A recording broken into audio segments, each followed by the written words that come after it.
तो कैसे हो सभी, आप सभी का स्वागत है एकदम फ्रेश और नई वीडियो में। तो ये कोई ट्रैवल अपडेट की वीडियो नहीं है, मैं आपको एक थोड़ी सी टिप्स एंड ट्रिक्स देता हूँ, मतलब तो मैं आपको एक थोड़ी सी टिप बताता हूँ कि अगर आपका इंडियन पासपोर्ट 85 रैंक 2023 में कर रहा है, अगर आपको थोड़ा सा स्ट्रॉन्ग बनाना अपना पासपोर्ट टेम्परेरी बेसिस पे, तो आप कुछ ऐसी चीज़ें कर सकते हो। क्या क्या इंडियन गवर्नमेंट को करनी चाहिए और क्या क्या हमें गलती करते हैं कुछ इंडियंस। जस्ट लाइक मैं अभी 85 रैंकिंग पे है। अगर आपको चेक करना है तो एक बहुत जानी मानी वेबसाइट है हेली इंडेक्स पासपोर्ट, वहाँ से जाके आप चेकआउट कर सकते हैं, जिसमें अभी भी इंडिया की रैंक है 85। उसका लिंक मैं आपको डिस्क्रिप्शन में दे दूँगा, वहाँ से आप चेकआउट कर सकते हैं, जिसमें इंडिया की रैंक 85 अगेन।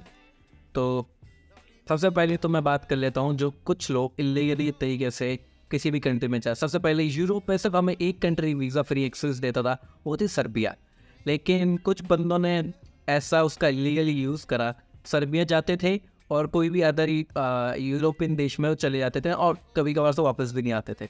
तो उसकी वजह से सर्बिया ने इस साल या मेरे ख्याल से पिछले साल ही वो सुविधा बंद कर दी है, कुछ ऐसी बंदों की वजह से। और आपको डोंकी वाला तो पता होगा कि मैक्सिको बॉर्डर से आप यूएस बॉर्डर यूएस में घुसा जाते हैं इलीगली, बहुत सारे इंडियन ऐसे पकड़े गए हैं। तो उसकी वजह से भी हमारी इमेज जो है वो बहुत अच्छी नहीं है। और आप देख सकते हो कि हमारी जो पर जीडीपी कैपिटा है वो भी बहुत कम है, लेकिन हमारी जीडीपी हम नंबर 5 पे, और हमारे पर कैपिटा जीडीपी है अराउंड 2000 यूएस डॉलर, जो अराउंड 60-70 हज़ार बन जाते हैं, जो अच्छी नहीं देखी जाती एक इंटरनेशनल मार्केट में। अगर आप ताइवान की देखोगे तो उनकी है 60,000 यूएस डॉलर, 60,000, सही सुना आपने। ऑलमोस्ट ये सिंगापुर से भी ज़्यादा मेरे ख्याल से, और ये कोरिया और जापान से भी ज़्यादा है पर जीडीपी कैपिटल ताइवान में, तो बहुत ज़्यादा है। तो उनका पासपोर्ट भी स्ट्रॉन्ग है हमसे। लेकिन मेरे को इतना समझ नहीं आया कि जो मलेशिया है, मलेशिया जिस हम समझते हैं इतनी डेवलप कंट्री नहीं है, डेवलपिंग नेशन है, वो भी अच्छा कंट्री है, लेकिन उनकी करेंसी भी थोड़ी डाउन सी मेरे ख्याल से।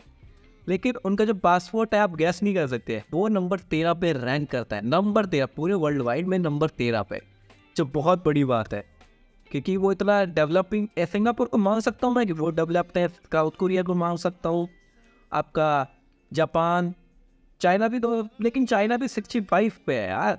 मलेशिया ऑन दी अदर है, वो भाई 13 नंबर पे कैसे हो सकती है, मुझे आज तक समझ नहीं आया लिटरली। और मलेशिया की पर GDP capital around 11,000 US dollar, तो मैं कहूँगा इतना बड़ा भी जंप नहीं है, लेकिन फिर भी यार 13वें नंबर पर बहुत बड़ी बात है। तो इंडिया गवर्नमेंट को कुछ इसको लेके कर देना चाहिए, क्योंकि अभी मैं आपको रिसेंट बताता हूँ, ब्राज़ील और जापान के बीच में एक एग्रीमेंट हुआ है। अब वो दोनों देश एक दूसरे के सिटीज़न को वीज़ा फ्री एक्सेस देंगे। मेरे ख्याल से सितंबर या अक्टूबर से उस चालू हो जाएगा कि अब ब्राज़ील के लोग वीज़ा फ्री जापान में जा सकते हैं और जापान के लोग वीज़ा फ्री ब्राज़ील में जा सकते हैं। तो बहुत अच्छा स्टेप है, उससे उनको पासपोर्ट को भी हेल्प मिलेगी। लेकिन पासपोर्ट का यह समझ ही नहीं आता कि ये कहते हैं कि जो देश आपका सेटल हैं, जिनमें दंगे नहीं होते उनको हम ज़्यादा रैंकिंग देते हो नहीं, क्योंकि अर्जेंटीना भी बहुत दंगे होते हैं। साउथ अमेरिका में बहुत सारे दंगे, ऐसी कंट्रीज़ हैं जो बहुत अनसेफ है, लेकिन स्टिल उनका पासपोर्ट रैंकिंग बहुत ज़्यादा हाई है। जस्ट लाइक ब्राज़ील में भी क्राइम बहुत ज़्यादा है, लेकिन उनका भी पासपोर्ट हमसे बहुत ज़्यादा आगे है, तो ये कभी कभार समझ नहीं आता। तो आप इसको अवॉइड करने के लिए क्या कर सकते हैं? मेरे हिसाब से तो आप किसी बड़ी कंट्री का वीज़ा लगवा लीजिए। यूएस का तो भूल जाओ, मैं आपको एक इंसिडेंट बताता हूँ। 1.8 मिलियन इंडियंस जो वहाँ पे रहते हैं, जॉब करते हैं, उनको ग्रीन कार्ड मिलने में पता कितना समय दिया गया है? 135 ईयर्स, नॉट डेज, ईयर्स। भाई साहब इतना लंबा टाइम पीरियड दिया। और वीज़ा में भी यहाँ पे टूरिस्ट वीज़ा में ऑलमोस्ट 500 दिन वेट कराया जाता है, जो भाई छोटी मोटी बात नहीं है। ऑलमोस्ट 1 साल से भी ज़्यादा हो चुका है ये। 1 साल में बंदा कहाँ से कहाँ पहुँच जाता है कुछ नहीं पता भाई, कल का क्या पता होता। तो इतना वेटिंग पीरियड चल रहा है यूएस का, पता नहीं भाई। तो यूएस का वीज़ा अभी के लिए तो मैं कहूँगा इम्पॉसिबल थिंग हो चुकी है इंडियंस के लिए। वहाँ पे रहने वाले बंदों के लिए ग्रीन कार्ड मिलना मुश्किल हो रहा है, यहाँ पे टूरिस्ट वीज़ा मिलना मुश्किल हो रहा है। तो उसके हिसाब से कनाडा भी नहीं देता। तो आपके पास क्या ऑप्शन बचे? सबसे पहले तो Schengen visa, Australian visa, New Zealand visa, और साउथ कोरिया जापान का वीज़ा भी अगर आपके पास हो सकता है तो थोड़ी बहुत आपकी अच्छी इमेज बन जाती है।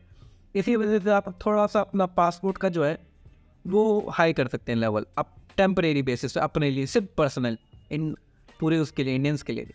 लेकिन शेंगेन वीज़ा में क्या प्रॉब्लम है, वो भैया सिर्फ कुछ महीने का वीज़ा देता है, 4 महीने का, 3 महीने का, और 4 महीने से ज़्यादा मेरे ख्याल से वीज़ा किसी को दिया ही नहीं उसने। और जापान भी 14 दिन का वीज़ा देता है। तो ध्यान रखना कि आप अगर वीज़ा अप्लाई कर रहे हो तो कितना लंबा, क्योंकि शेंगेन वीज़ा भाई 4-5 महीनों से ज़्यादा मिलता ही नहीं है किसी को, तो उसके साथ देख लें। लेकिन अगर आपको अपना पासपोर्ट स्ट्रॉन्ग बनाना, तो यही कुछ रीजंस है कि आपको लोग जैसे लाइक इमिग्रेशन पे कुछ कभी कभार हम कहीं भी बड़े देश जाते हैं तो हमें शक की निगाहों से देखा जाता है हमारे पासपोर्ट की वजह से, तो बहुत मुश्किल हो जाता है इंडियन पासपोर्ट पर ट्रैवल करना। तो सरकार को देखना चाहिए, इसके बारे में बात करनी चाहिए, क्योंकि वीज़ा फ्री में देना चाहिए और कोलैब करो वही कि अब रशिया सिर्फ ग्रुप 5 को ही दे रहा है। अभी जो रशिया में भी वीज़ा चला है इंडिविजुअल के लिए चला, बहुत अच्छी बात है। लेकिन जो आपका वीज़ा फ्री भी है एंट्री देने की बात चल रही है, लेकिन वो आपका 5 बंदों का ग्रुप के ऊपर वो बात चल रही है। जस्ट लाइक अगर मैं और मेरा परिवार जाएंगे 5 बंदों का ग्रुप, तो जाके हमें वीज़ा फ्री एक्सेस मिलेगा। वरना मुझे, अगर मैं अकेले जाता हूँ तो मुझे ई वीज़ा लेना पड़ेगा जो चालू हो चुका, वो भी अच्छी बात है। लेकिन रशिया को भी देखना चाहिए कि 16 बंदों के लिए अगर वीज़ा फ्री हो जाता तो बहुत अच्छा बात होती है, हमारे पासपोर्ट थोड़ा और ऊपर। लेकिन अभी के लिए तो इंडियन पासपोर्ट की जो दुर्दशा है वो बहुत ख़राब है। और 85 पे है, मैंने आपको जैसे पहले बता दिया।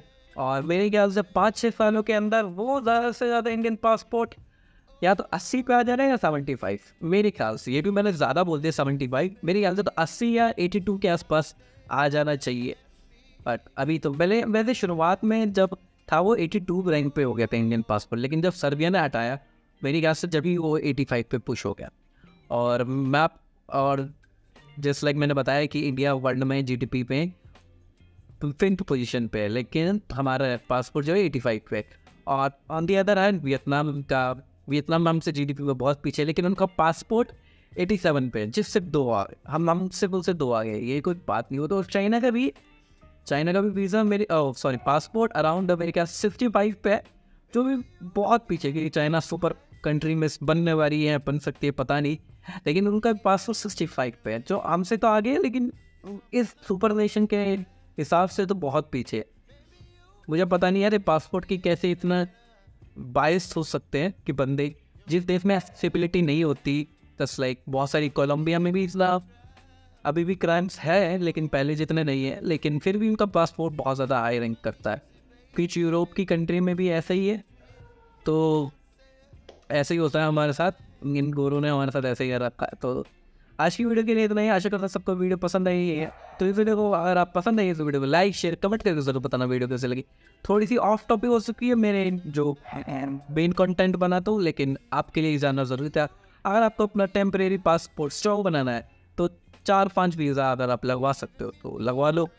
अमेरिका, कनाडा, आप Schengen, New Zealand, Australia, Korea, Japan, अगर इन सब का वीज़ा आपके पास है तो आपका पासपोर्ट थोड़ा सा अच्छा माना जाएगा इंडिविजुअल, मतलब आपके लिए सिर्फ। अगर मेरे पास वियतनाम का स्टैम्प है वो भी, तो मेरा पासपोर्ट नहीं बन जाएगा। अगर आपके पास ऑस्ट्रेलियन वीज़ा है तो आपको थोड़ी अच्छा बेटर ट्रीटमेंट मिलेगा। तो बस आज के वीडियो के अंदर नहीं, तो सब में ध्यान रखना, खुश and keep smiling. Bye bye.